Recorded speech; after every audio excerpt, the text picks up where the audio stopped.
হযরত ওমর ফারুক রাদিয়াল্লাহু তাআলা আনহু আমার প্রিয় নবীর সাহাবী মসজিদে নববীতে বসে আছে। আমার নবী পাক সাল্লাল্লাহু তাআলা আলাইহি ওয়াসাল্লাম বসে আছে। একজন বান্দা এসে বলছে, ইয়া রাসূলুল্লাহ, ইয়া হাবিবাল্লাহ, নবী গো, আমার একটা 6 বছরের সন্তান হারিয়ে গেছে।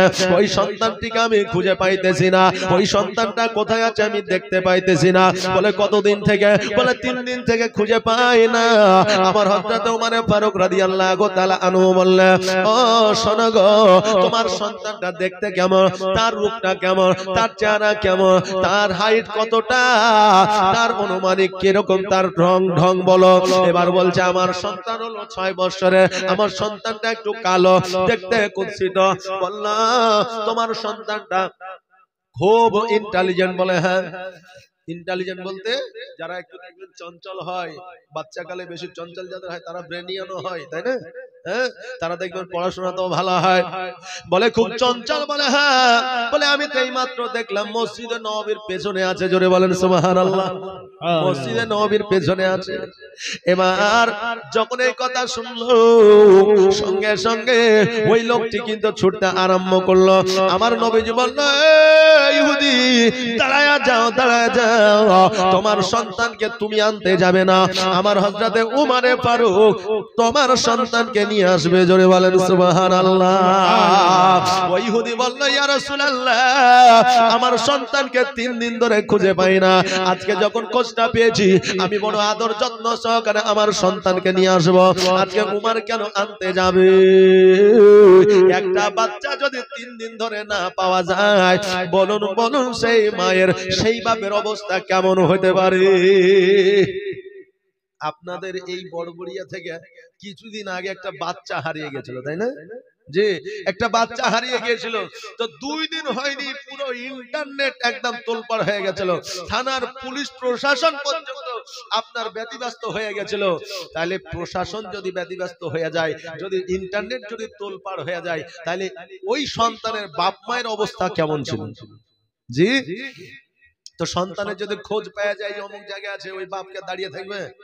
ওই মা কি দাঁড়িয়ে থাকবে? দৌড়বে যে ছেলেকে আমি নিয়ে আসি। হ্যাঁ, কলিজার টুকরা। এই দেখেন কিছুদিন আগে, কিছুদিন বলতে 2 দিন আগে বাংলাদেশে একটা ট্রেন পুড়ে গেল, শুনেছেন? যে বাংলাদেশে একটা ট্রেন পুড়ে গেল। তো ওই ট্রেনে বুঝলেন একজনের স্ত্রী আর সন্তান পুড়ে মারা গেছে। বলে ওই পুরুষটাও আপনার ট্রেন থেকে নামেনি, সে নিজে ইচ্ছাকৃত ওই আপনার আগুনে পুড়েছে। তার কথা হলো যে আমার স্ত্রী আমার সন্তান যখন মারা গেছে, আমি আর বেঁচে থাকবো না, আমি আর দুনিয়াতে থাকবো না, আমিও তাদের সঙ্গে চলে যাব।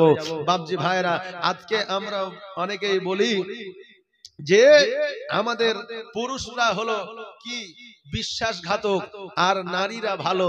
আর নারীদেরকে আমরা বলি বিশ্বাসঘাতক, পুরুষরা ভালো, একে অপরের টেক্কা চালায়। কিন্তু সবাই বিশ্বাসঘাতক হয় না।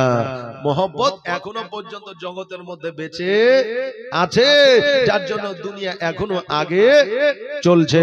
বিরাদার, তো বোঝা গেল যে কারো সন্তান যদি হারিয়ে যায় আর খবর যদি পেয়ে যায়, অতি দ্রুত আপনার সেই সন্তানটিকে নিয়ে আসার চেষ্টা করে। তেমনি ওই ইহুদি ছুটতে আরম্ভ করেছিল। আমার নবীজি বলল, শোনো রে, আজকে তোমার সন্তানকে তুমি নিয়ে আসবে না।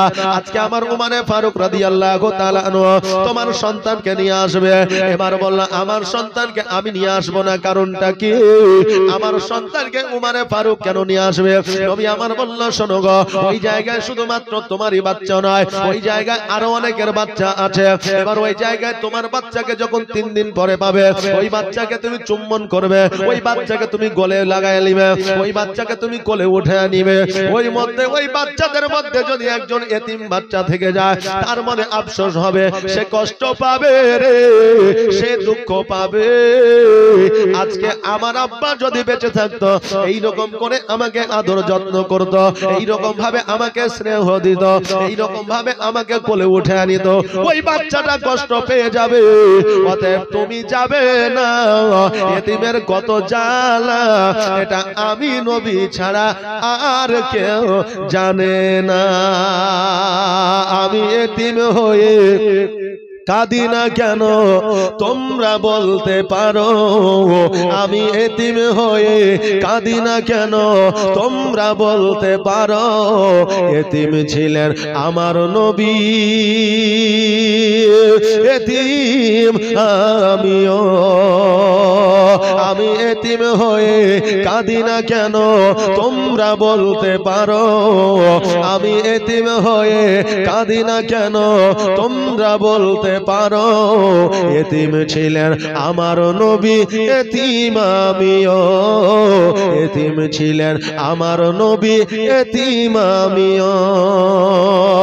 নেই বাবা মা আমার, নেই যে বাড়ি ঘর, নেই বাবা মা আমার, নেই যে বাড়ি ঘর, আমার মতো কপাল পোড়া নেই তো ভবে আর, তবু মনে নিয়ে যন্ত্রণা কাটাই দিন রাত, তবু মনে নিয়ে সান্ত্বনা কাটাই দিন রাত। এতিম ছিলেন আমার নবী হযরত মুহাম্মদ, এতিম ছিলেন আমার নবী হযরত মুহাম্মদ। আমি এতিম হয়ে কাঁদি না কেন তোমরা বলতে পারো, আমি এতিম হয়ে কাঁদি না কেন তোমরা বলতে পারো। এতিম ছিলেন আমার নবী, এতিম আমিও। বাবাজি ভাইরা,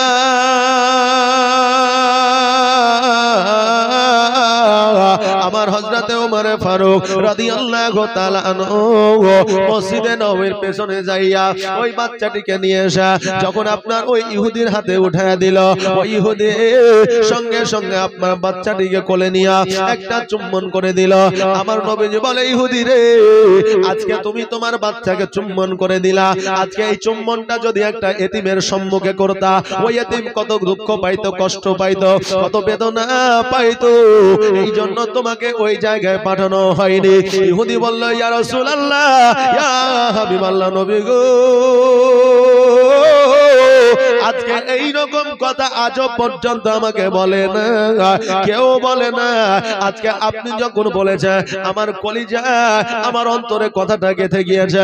ওগো নবী, আর দেরি নয়, দেরি নয়, জলদি করে আপনার কালিমা খানা আমাকে পড়ে নেন, আপনার কলেমা খানা আমাকে আপনি জানিয়ে দেন। সঙ্গে সঙ্গে আমার নবী মুস্তাফা আকা মাওলা মুহাম্মদুর রাসূলুল্লাহ সাল্লাল্লাহু তাআলা আলাইহি ওয়াসাল্লাম কালিমা তাইয়্যিব পড়ে নিলেন, লা ইলাহা ইল্লাল্লাহ, সবাই বলেন লা ইলাহা ইল্লাল্লাহ, লা ইলাহা ইল্লাল্লাহ। তোমার মতো এত ভালো, তোমার মতো এত ভালো কেউ তো আমায় বাসে না, তাই তো নবী আমি তোমার দিওয়ানা, তাই তো রাসূল আমি তোমার দিওয়ানা।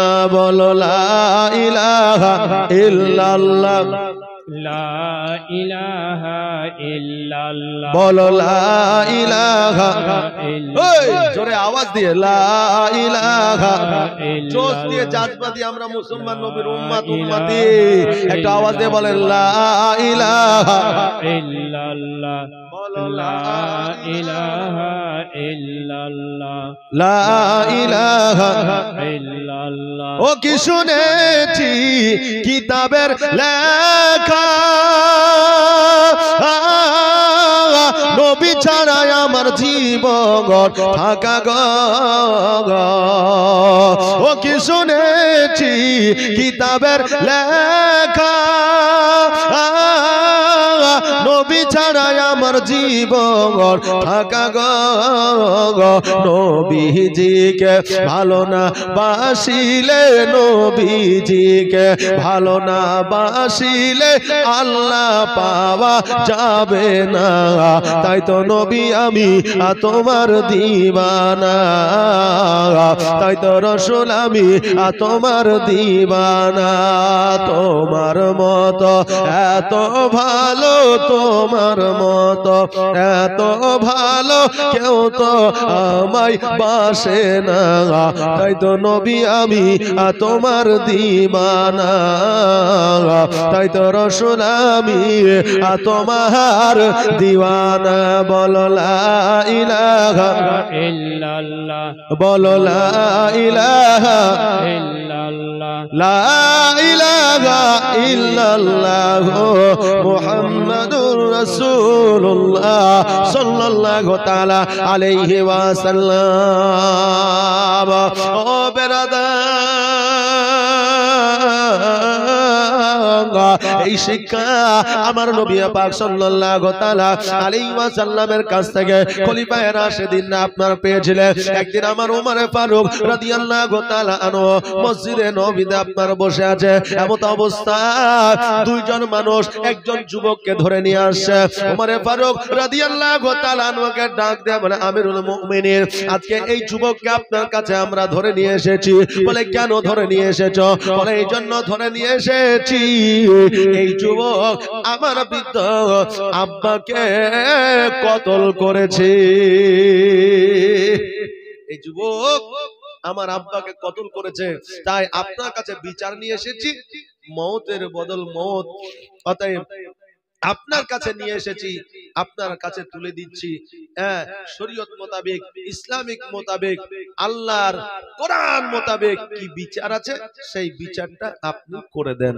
বাবজি ভাইরা, এখন আমাদের যুগে এই সময়ে যদি বলা হয়তো যে আব্দুল কুদ্দুস একজন আগে মাইরেছে, তো তার বিচারটা করে দাও, তো ওই বিচার করতে 7 দিন লাগতো। তো 7 দিনের মধ্যে বুঝলেন 70,000 টাকা খাইতো। তারপরে কত রকমের এইদিকে সেই দিকে উকিল হাকিম এদিক ওদিক ধরো, তারপরে হবে, না হলে হবে না। কি বলে আজকে আমাদের বর্তমান পরিস্থিতি, আমাদের এখন বর্তমানে ন্যায় বিচার খুবই কম, কারণ আমরা পাই না, কারণ ন্যায়ের জায়গায় আমরা এখনো পর্যন্ত নাই। ন্যায়ের জায়গায় আমরা খুবই কম, তাই আমি ন্যায় বিচার বা আপনি ন্যায় বিচার আমরা পাই না। বাবাজি ভাইরা, ওমর ফারুক রাদিয়াল্লাহু তাআলা আনহু বললেন, ও যুবক শোনো শোনো, তুমি কি তাদের আব্বাকে মেরেছো? বলে হ্যাঁ। তুমি তো স্বীকার করছো? বলে হ্যাঁ। বলে, কেমন করে মারলে? বলে, হুজুর গো, আমি তার আব্বাকে মারতে চাইনি, আমার একটা উটের বাচ্চা ছিল, ওই উটের বাচ্চাটাকে আমি খুব ভালোবাসি, মহব্বত করি। ওই উটের বাচ্চাটা তার খেজুর বাগানে লেগেছিল, এই জন্য একটা পাথরে আঘাত করেছিল, আর আমার উটের বাচ্চার চোখে লেগে গিয়ে উটের বাচ্চার চোখের চোখটা আপনার বার হয়ে গিয়েছিল। আমি একটু রাগান্বিত হইয়া ওই পাথরটা আবার ওই বৃদ্ধর দিকে ছুঁড়েছিলাম, ওই বৃদ্ধের মাথায় লেগে ওই বৃদ্ধ অজ্ঞান হয়ে জমিনের মধ্যে পড়েছিল। পরক্ষণে আমি যখন তার কাছে গিয়ে দেখলাম ওই বৃদ্ধটা আর জগতে বেঁচে নাই, এই জগৎ ছেড়ে পর জগৎ গমন করেছে, মারা গিয়েছে। ওগো হুজুর, ওই আমিরুল মুমিনিন, আমি ওই বৃদ্ধকে মারতে চাইনি, আমি শুধুমাত্র রাগ করে তাকেও একটু আঘাত দিতে চেয়েছিলাম, কিন্তু সে মারা গেছে। আমার হযরতে ওমর ফারুক রাদিয়াল্লাহু তাআলা আনহু ডাক দিয়া বলে, ও যুবক শোনো, আজকে তুমি মারতে চাওনি, তোমার পাথরের আঘাতে মারা গেছে, তবু তুমি হলে খুনি, অতএব এর সাজা হবে মওত, এর সাজা মওত হবে, অতএব তোমাকে মৃত্যুবরণ করতে হবে, আমার সৈন্যদের হাতে তোমার ফাঁসি হবে। যুবক বলল, হুজুর আমাকে জেল দেন অসুবিধা নাই, ফাঁসি দেন তবুও অসুবিধা নাই, আজকে আমাকে কারাদণ্ডে রেখে দেন তবুও অসুবিধা নাই, কিন্তু হুজুর গো, আমি 3 দিনের জন্য আপনার কাছ থেকে ছাড় চাই, 3 দিন মাত্র আমাকে ছুটি দেবেন, আমি শুধুমাত্র বাড়িতে যাব, আবার আপনার কাছে পুনরায় ফিরে আসবো। ওমর ফারুক রাদিয়াল্লাহু তাআলা আনহু বললেন, এ যুবক, আজকে তুমি 3 দিনের ছুটি কেন চাও? 3 দিন পরে তুমি আসবে কেন বলো?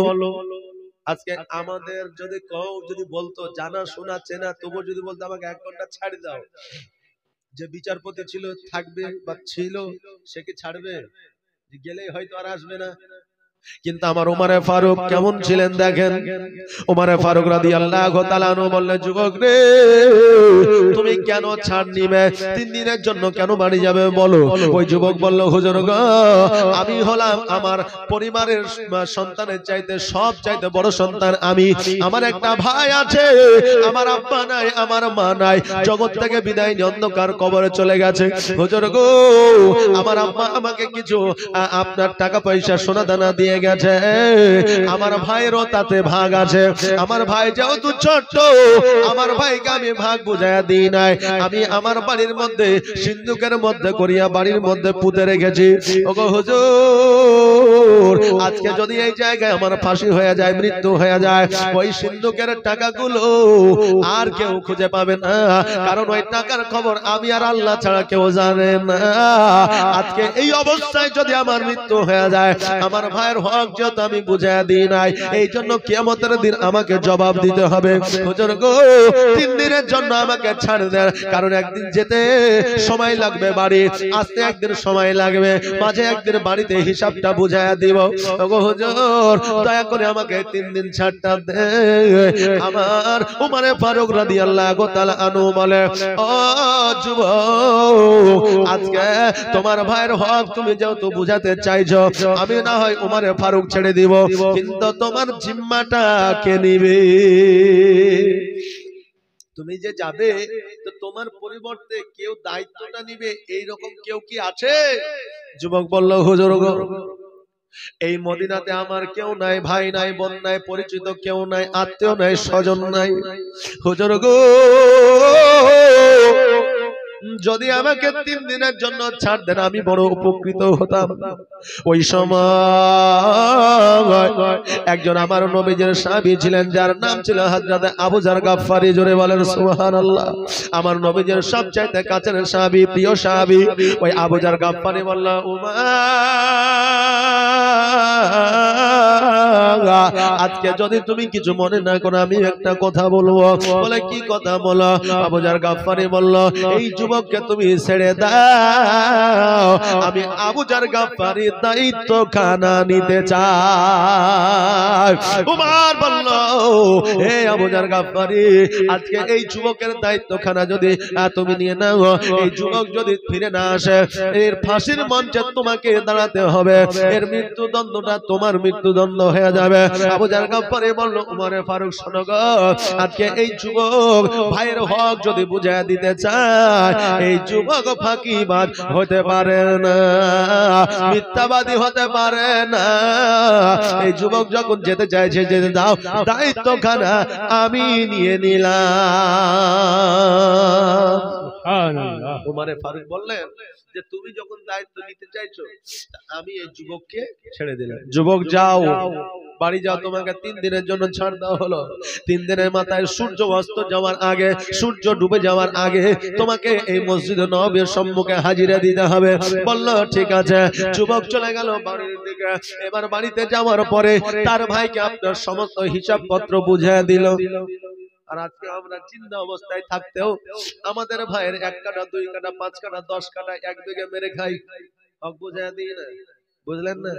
আজকাল আমরা বলি বৌমারা শ্বশুর শাশুড়ির সেবা করে না, বলি না, বলি না, বৌমারা শ্বশুর শাশুড়ির সেবা করে না। আমি বলবো বাবাজি ভাইরা, সব মেয়েরা কিন্তু এরম নাই, সব মেয়ে সেবা করে না, এটা কোনো কথা নাই। কারণ আপনার সন্তানই আপনার বৌমাকে সেবা করতে দেয় না, আপনার সন্তানে দেয় না। গতকালকে একজন ফোন করেছে, বুঝলেন, আমাদের নাম্বার তো আজকাল ইউটিউবে পাওয়া যাচ্ছে, তো ইউটিউব থেকে নাম্বার নিয়ে ফোন করেছে, বলছে আসসালামু আলাইকুম। বলে ওয়ালাইকুম সালাম। বাড়ি কোথায়? বলে মালদা। কোন জায়গায়? বলে আমার বাড়ি হচ্ছে গোলাপগঞ্জ, মালদা। তা আর বেশি কিছু বলবো না, যেহেতু ইন্টারনেটের জামানা হয়তো পৌঁছে যাবে, তো এইটুকুই বললাম।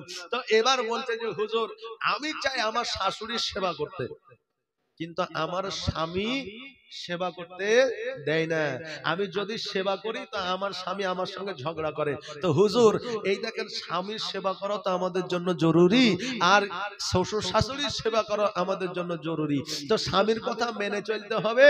তো এখন কি করব তাই বলেন, যে আমি স্বামীর কথা অবাধ্য হইয়া আমি শাশুড়ির সেবা করব, না স্বামীর কথা শুনে শাশুড়ির সেবা করব? না, আমি বললাম যে দেখো, স্বামীর কথা মানাটাই তোমার জন্য হুকুম। অতএব স্বামী যখন মানা করছে, হ্যাঁ, এক পরিবারে এক বাড়িতে আছো, চেষ্টা করবা শাশুড়ির সেবা করা। এখন স্বামী যদি তাতে রাগান্বিত হয় তো স্বামীর সামনে করবা না, অন্য সময় সেবাটা করবা। তাহলে বোঝা গেল যে অনেক নিজের সন্তানই নিজের পিতা মাতার সেবা চায় না, অনেক বৌমা আছে যে শ্বশুর শাশুড়ির সেবা করতে চায়। তাই পরের মেয়ে বৌমার দোষ না দিয়ে আগে তোমার সন্তানের দোষটা দাও, যে আমার সন্তানই আমাকে দেখে না। বৌমার দোষ দিয়ে কোনো লাভ নাই, আছে? বৌমার দোষ দিয়ে কোনো লাভ নাই। কারণ তোমার সন্তান যদি চায় তুই আমার বিবি আমার বাড়িতে এসেছিস, আমার বাপ মার সেবা করতে হবে, কি বলছিস? যদি বাপ মার সেবা না করিস আমি তোকে পরিবর্তন করে আবার বিয়ে করবো। ও করবে না, ওই 100% শ্বশুর শাশুড়ির সেবা করবে। কিন্তু দুর্বল তো আমার ভাইরাই, দুর্বল তো আমার বাপজিরাই, নাকি বলে? হ্যাঁ, তো এই দেখেন পরের মেয়ের দোষ দিয়ে লাভ নাই, আগে নিজের সন্তানটিকে চিনুন, ভাবুন, তারপরে অপরের দোষ দিবেন। এখন যদি ওই বৌমা যদি দোষী নাও হয় তো কিয়ামতের দিন আপনাকে জবাব দিতে হবে। কথা বুঝলেন? যে দোষ নাই, দোষ দিয়েছেন। অতএব একটু ভেবে চিন্তে একে অপরের দোষ দিবেন, ভেবে চিন্তে একে অপরের প্রতি একটা লাদত লাগাবার চেষ্টা করবেন। আল্লাহ যেন সেই তৌফিক দান করে। সকলে বলেন আমিন সুম্মা আমিন। বাবাজি ভাইরা যেটা বলছিলাম, এবার নিজের ভাইকে আপনার সমস্ত কিছু বুঝিয়ে দিলেন। পরের দিন আবার হযরত ওমর ফারুক রাদিয়াল্লাহু তাআলা আনহুর বাড়ির দিকে, আপনার মসজিদে নববীর দিকে, মদিনাতুল মুনাওয়ারার দিকে রওনা হয়ে গেলেন। এই দিকে আপনার বিকেল হয়ে গেল, আর সবাই কিন্তু এসে হাজির হয়ে গেল। যেহেতু 3 দিনের মাথায় ওই যুবকের আসার কথা ছিল, ওই আপনার বৃদ্ধ লোক, যে লোকটি মারা গেছে, তার 2 সন্তান দাঁড়ায় আছে। এইদিকে বিচারের জায়গায় হযরত আবু জার গাফফারী রাদিয়াল্লাহু তাআলা আনহু দাঁড়ায় আছে। বিচারক আমার ওমর ফারুক রাদিয়াল্লাহু তাআলা আনহু বসে আছে। ওমর ফারুক চিন্তা করে, আল্লাহ, এখনো পর্যন্ত যুবক আসলো না। আজকে এই যুবক যদি না আসে, আজকে একজন নিষ্পাপ আমার প্রিয় নবীজির সাহাবী, যার নাম হলো আবু জার গাফফারী, ওই আবু জার গাফফারী মওত হয়ে যাবে। ওগো আল্লাহ, আজকে আমি উমার এমন পরীক্ষায় তুমি আমাকে ফেলে দিলা। কারণ আমি উমার, আমার বিচার হলো ন্যায্য, আমি কাউকে দেখি না। আমি যখন বিচারে বসে যাই, ডান দিকে তাকাই না আমার সন্তান আছে না স্ত্রী আছে, বাম দিকে তাকাই না আমার বাপ আছে না মা আছে, সম্মুখে তাকাই না আমার আত্মীয় আছেন না স্বজন আছে, পেছনে তাকাই না আমার কুটুম আছে না স্বজন আছে। কারণ আমি বিচারক, বিচার যেটা হবে সেটাই আমি করি। জোরে বলেন সুবহানাল্লাহ। ওগো আল্লাহ, এমন বিচারে তুমি আমাকে ফেলাইয়া দিলা, এখন আমি কি করব বুঝে পাই না। এবার অন্যান্য সাহাবীরা বলে, ও বৃদ্ধ যুবক সন্তানেরা, আজকে যে যুবকের প্রতি তোমরা বিচার এনেছ, সেই বিচারটা তোমরা উঠে নাও, নইলে একজন নিষ্পাপ আপনার আল্লাহর নবীর সাহাবী, যার নাম হলো হযরত আবু জার গাফফারী, ও মৃত্যুদণ্ড, তার মৃত্যুদণ্ড হয়ে যাবে। ওই যুবকটা বলল, না না না, আমাদের এই বিচার উঠাইব না যতক্ষণ পর্যন্ত আমার বাপের বিচার না হবে। সূর্য লাল বর্ণ হয়ে গেছে, ওই সূর্য ডুবত অবস্থায়, এমত অবস্থায় উমার আপনার চোখ দুটো বন্ধ করে নিয়েছে। কিছুক্ষণ পরে দেখছে যেন ওই যুবক ছুটতে ছুটতে উমারে ফারুকের সম্মুখে হাজির হয়ে গেছে। হাজির হয়ে যাওয়ার পরে সালাম দিলেন, আসসালামু আলাইকা ইয়া আমিরুল মুমিনিন। আমার উমারে ফারুক সালামের উত্তর খানা দিলেন। এবার বলল, যুবক, তোমার দেরি কেন হয়ে গেল? বললে, হুজুর গো, আমার ভাইকে সমস্ত হিসাব পত্র বুঝায় দিয়েছিলাম, রাস্তায় আস্তে আস্তে দেরি হয়ে গেছে।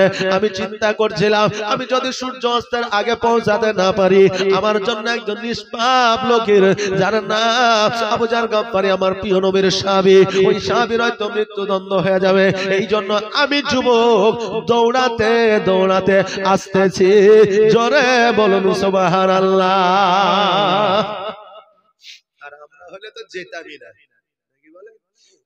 আমরা হলে যেতামই না, যে ছাড় পেয়েছে আর যায়, তাতে যার যা হবে হোক, কোনো অসুবিধা নাই। কিন্তু বাবারে ভাইরা, এই যুবক যখন এসে আমার ওমর ফারুক রাদিয়াল্লাহু তাআলা আনহুকে বললেন, আমার ওমর ফারুক আল্লাহর কাছে বলে, আল্লাহ গো, আজকে এত বড় একটা সততার মানুষ, আজকে এই সত্যবাদী এই সন্তানটির আমি মৃত্যুদণ্ড দিব, তার মওত হয়ে যাবে। আল্লাহ চাইনি ওই বৃদ্ধকে মারতে, কিন্তু মারা গিয়েছে। আল্লাহ গো, এর বিচার কি হবে? এমন অবস্থায় ওমর ফারুক রাদিয়াল্লাহু তাআলা আনহু বলে, ওগো আল্লাহ, এই যুবক দুটোর মনের মধ্যে তুমি এমন একটা, এই যুবককে তুমি এমন একটা হেদায়েতের পথ দেখাতে দাও যাতে এই যুবক দুটো পরিবর্তন হয়ে যায়। আমার আল্লাহ ওমর ফারুক রাদিয়াল্লাহু তাআলা আনহুর যেন আপনার দোয়াটাকে কবুল করে নিলেন। আর ওই যুবক সঙ্গে সঙ্গে আমার ওমর ফারুক রাদিয়াল্লাহু তাআলা আনহুকে বলে, হুজুর গো, ওই আমাদের বিচারপতি, আজকে এই যুবকের ফাঁসি দেওয়া লাগবে না, আজকে এই যুবককে আমরা দুইজন মাফ করে দিলাম। জোরে বলেন সুবহানাল্লাহ। আমার মন মজাইয়া রে, দিল মজাইয়া রে, মুর্শিদ নিজের দেশে যায়। জোরে বলেন সুবহানাল্লাহ। একটা আওয়াজ দিয়ে বলেন না সুবহানাল্লাহ। আমার মন মজাইয়া রে, দিল মজাইয়া রে, মুর্শিদ নিজের দেশে যায়। ও মুর্শিদ,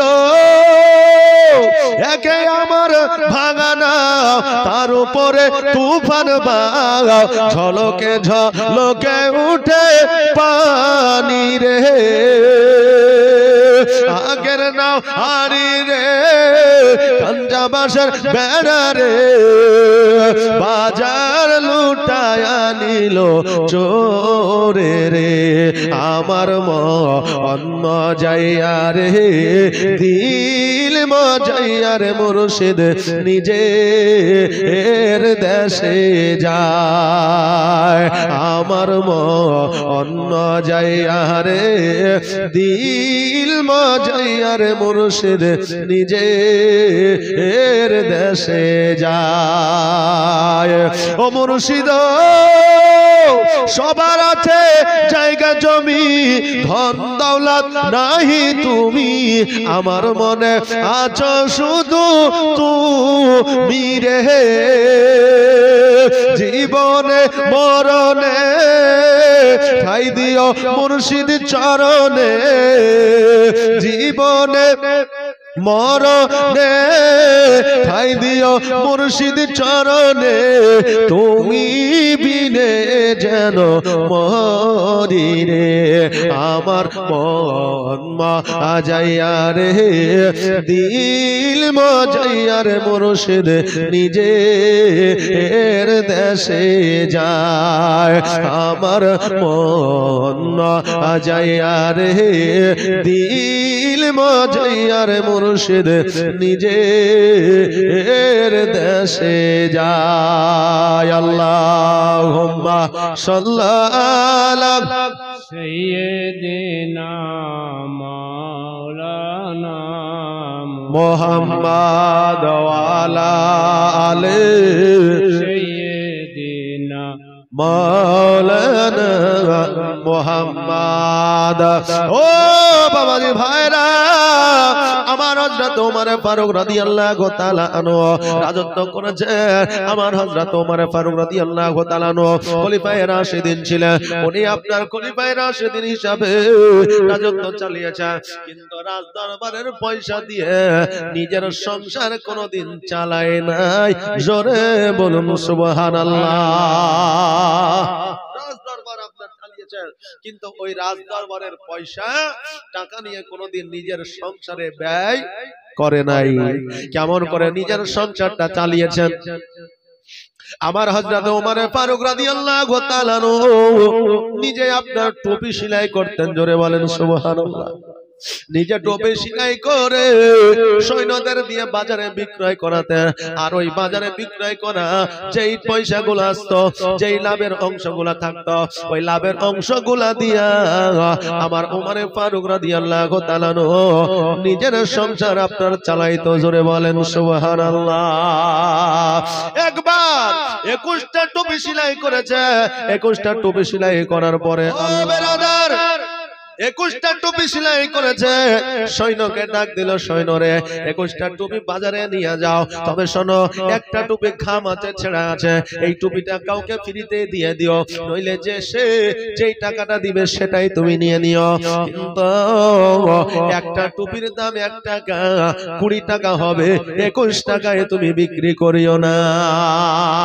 সৈন্য বাজারের মধ্যে টুপিগুলা নিয়ে গেল, আর নিয়ে যাওয়ার পরে এবার যখন শুনলো উমরে ফারুকের টুপি বানানো, তিনার টুপির মার্কেটে একটা চাহিদা আলাদা ছিল। ভালো জিনিস যদি হয় তো চাহিদা সবাই করবে নাকি বলেন? হ্যাঁ, ভালো জিনিস হলে চাহিদা করবে না জি? হ্যাঁ, আর যদি নাম করা কোনো মানুষ অ্যাড করে দেয় বুঝলেন, তাহলে তো বা ওইটা লিতেই হবে নাকি বলেন? সুবহানাল্লাহ, মাশাআল্লাহ। এই দেখেন, আমার যদি কিছু হয়, সর্দি জ্বর বা পেটে লাগা ব্যথা, এইসব যদি কিছু হয়, তা আপনাদের এখানে একটা ডাক্তার আছে, আওয়াল ডাক্তার, বুঝলেন, তার কাছে আসে কেন জানেন? কারণ এর কাছের ওষুধটা খাইলে মনে হয় যে আমি একটু তাড়াতাড়ি সুস্থ হই। কারণ প্র্যাকটিক্যালি একটা ব্যাপার আছে, বড় ডাক্তার হলেই যে সব পারে তা নয়, প্র্যাকটিক্যালি একটা ব্যাপার আছে। আর অনেকের কাছে অনেকেই কিন্তু অনেকের ওষুধ শুট করে না নাকি বলে? সুবহানাল্লাহ, মাশাআল্লাহ। তো বাপজি ভাইরা, তো এই দেখেন ভালো জিনিসের একটা গুণ আলাদা আছে। উমরে ফারুকের টুপির একটা চাহিদা ছিল। ওই উমরে ফারুক রাদিয়াল্লাহু তাআলা আনহু টুপি সবাই নেওয়ার জন্য যেন আপনার কাড়াকাড়ি লাগিয়ে দিয়েছে। এবার 21টা টুপির মধ্যে সবাই একটা করে দিয়ে দিয়েছে, 21 টাকা হয়ে গেছে।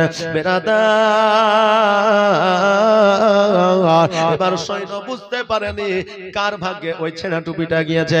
21 টাকা নিয়ে এসে আমার উমরে ফারুক রাদিয়াল্লাহু তাআলা আনহুকে দিয়ে দিয়েছে। এবার বলল, ও সৈন্য শোনো রে, আজকে এই টুপির 20 টাকা দাম হবে, 21 টাকা কেন? বলে হুজুর কে নিয়ে গেছে জানতে পারিনি, বুঝতে পারিনি। বলে একটু ভেবে দেখো। বলে হুজুর ভেবেও কাজ হবে না।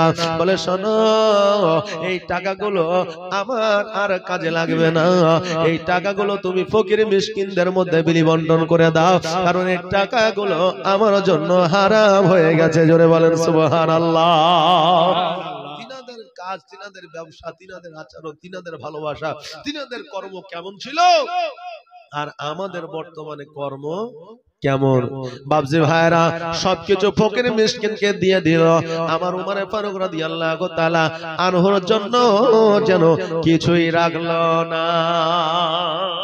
কারণ তিনারা জানে যে আল্লাহর ওয়াস্তে দান করে দিলে, আমি যদি অল্প দান করি তা আল্লাহ আমাকে বেশি দিবে। জোরে বলেন সুবহানাল্লাহ।